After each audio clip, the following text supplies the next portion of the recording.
points when I think about designing and planning a landscape. And let me ask the audience, name a few. See if we can get the top 5. Plants is 1, but plants is number 5. Soil. Wind. Soil? Right location, but in wind, because some plants don't take a lot of wind. Right. Sun. Yeah. Local climate and your microclimate. That's 3 and 4. And sun. Yeah. No, that's part of climate and microclimate. Water. Same thing. Okay, number 2 and number 1. Number 2 is your resources.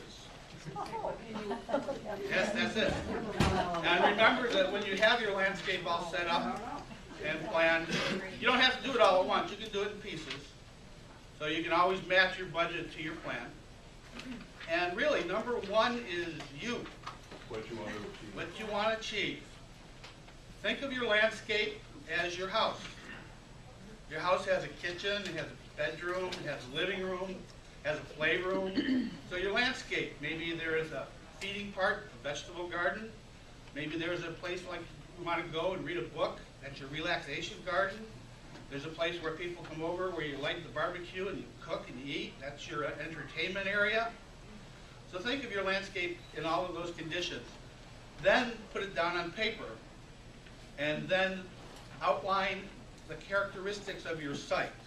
Which part's sunny, which part's shady, where's the water, what's the soil like? How many have done a soil test of their soil? How many got clay? All right, good.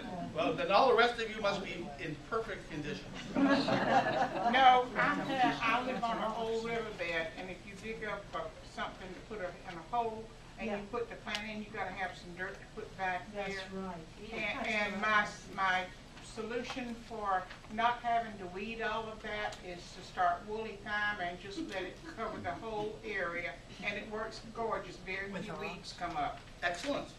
Good idea. You need a jackhammer. Yeah.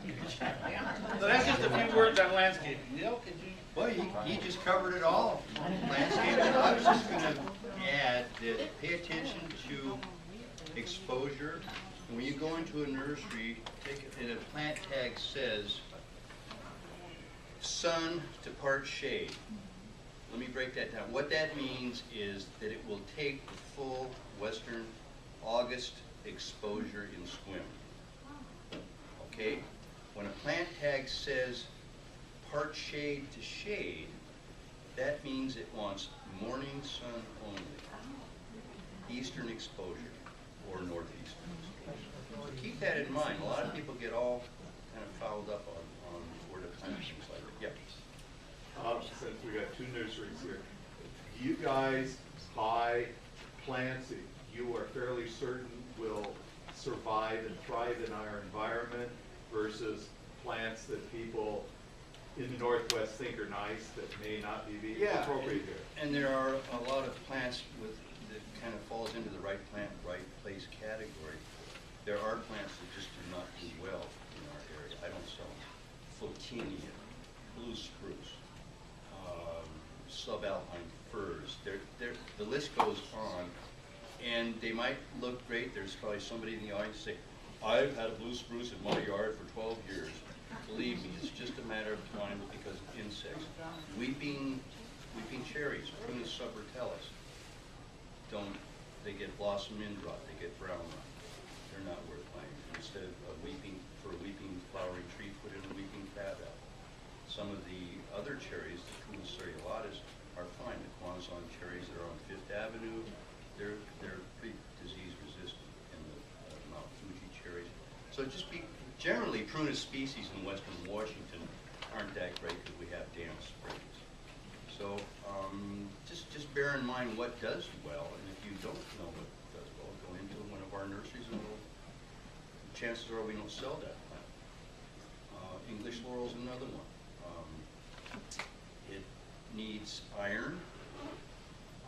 Most of our soils, a lot of our soils are clay soil. The iron's in the soil, but it's bound up in there. So the answer that a lot of people say, well, you can spray it with chelated iron. Who needs that? You know, why don't you? And if if it doesn't get enough iron, the leaves are that color of those things hanging down there. And they should be a dark green. So don't even fool around with a plant like that. Plant Portugal laurel instead. It's a much prettier